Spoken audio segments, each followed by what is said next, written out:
you had been born somewhere else, would you still be Christian? Or would you believe something entirely different? After all, where you're born massively shapes your beliefs.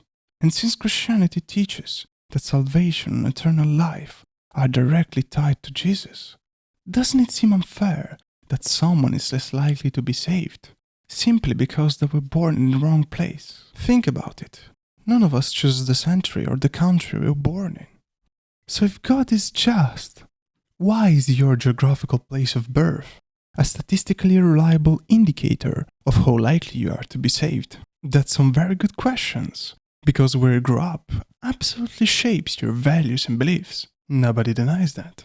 But the problem with those questions is that they're built on a false assumption. That birthplace determines your fate. Your place of birth may shape the first words you encounter, sure, but it does not permanently determine your beliefs. It's just not true that if you're born in a 90% Christian country, you have a 90% chance of being saved.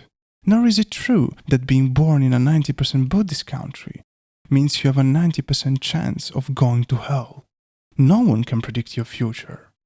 So whoever says that geography determines your eternal salvation is simply wrong.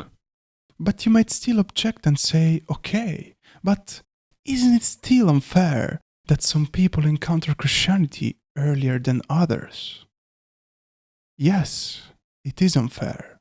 But Christianity has never taught that this world is fair. In fact, it teaches the opposite. The world is broken and life is unfair. People are born into radically unequal circumstances.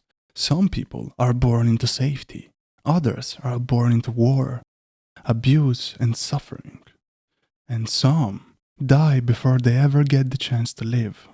But the existence of unfair circumstances does not imply that God himself is unjust. So the real question isn't, was everyone given equally fair circumstances?